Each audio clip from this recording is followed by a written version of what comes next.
Hey everyone, this is Casey. I'm the founder of Affect International, and I'm also the producer for Stolen Innocence.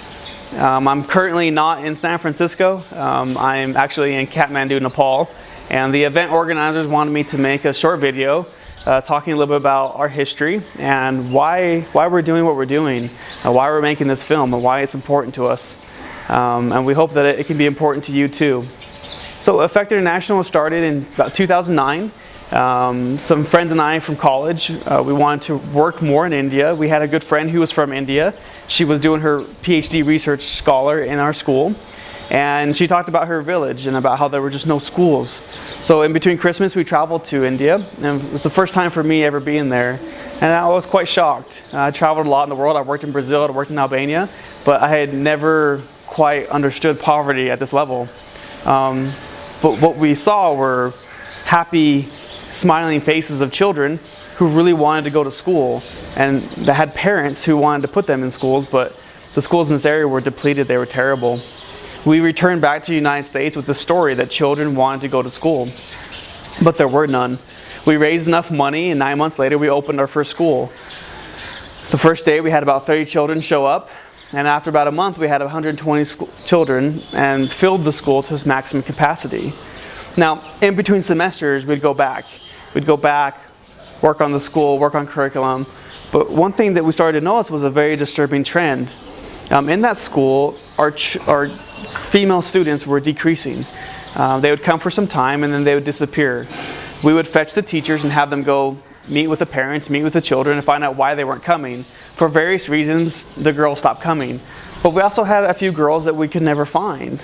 And that disturbed us immensely. Where were these girls? Where were they going? I will never forget the day that I was speaking to a local attorney in this village who told me the truth. I asked him what was happening. He said that these girls were being trafficked into the sex trade. He said that he had parents coming to his office every day looking for their lost daughters. I couldn't believe it.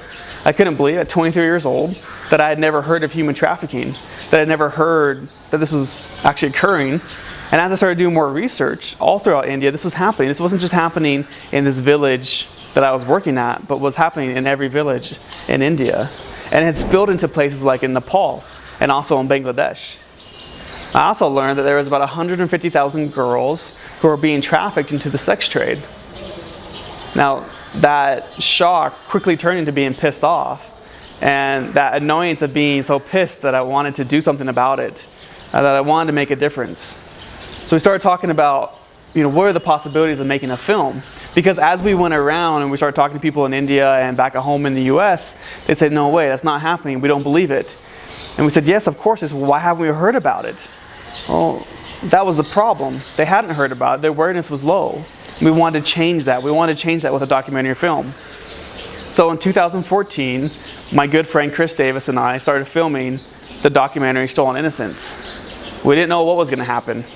We didn't know if we would actually raise any money, if we would actually get people interested to help us make this film. We shot for several months and we returned and we did a Kickstarter. And off that Kickstarter, we were featured on Forbes, Huffington Post, and Upworthy. And our campaign went viral. We ended up raising $115,000 from people all around the world. We were absolutely shocked and humbled that we would get so much support from people to make this film. Now, what we filmed was absolutely amazing. And I want to share our short trailer that accounts for what we saw and what happened in these areas. So I'm going to show this trailer now.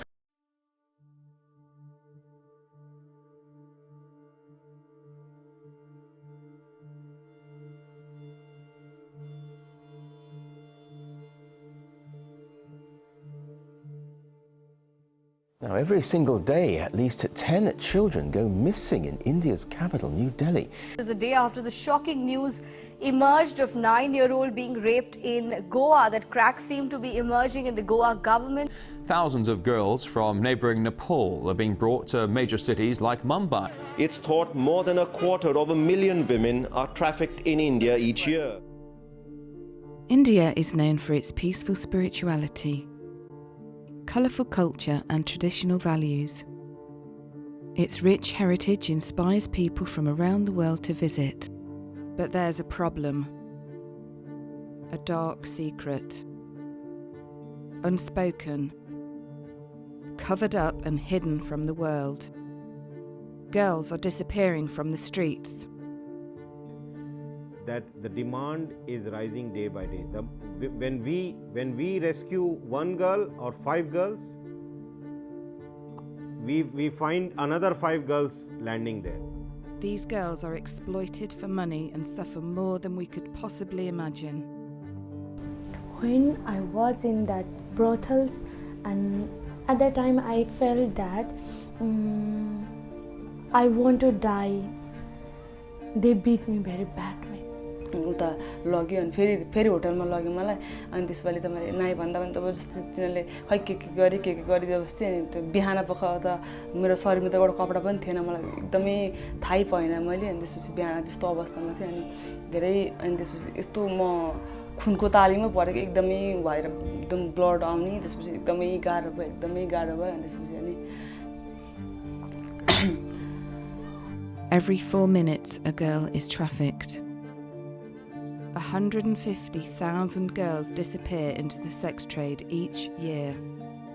Imagine the state of Iowa disappearing, totaling 3 million prostitutes. With over 250 million in poverty, the poor are easy targets for the traffickers to kidnap. The poor are vulnerable and no one is listening to their cries. The demand is the highest it's ever been, and trafficking is the fastest growing criminal activity in India. The United Nations has deemed India the most dangerous place in the world to be a girl. Worldwide, it's a $32 billion industry. The problem continues to grow rapidly, and it's time for the world to see this sickening problem. The locals deny this is even happening, but girls are disappearing and there is proof. This isn't just a problem for India, this is a problem for the world, and now it's finally being exposed. Filmmakers have gone undercover, travelling from city to city, risking their lives to reveal the horrors of modern-day slavery. These women live a life like a puppet. They're painted, dented every day. But behind those painted, dented faces, they have so many dreams and aspirations for themselves, for their children.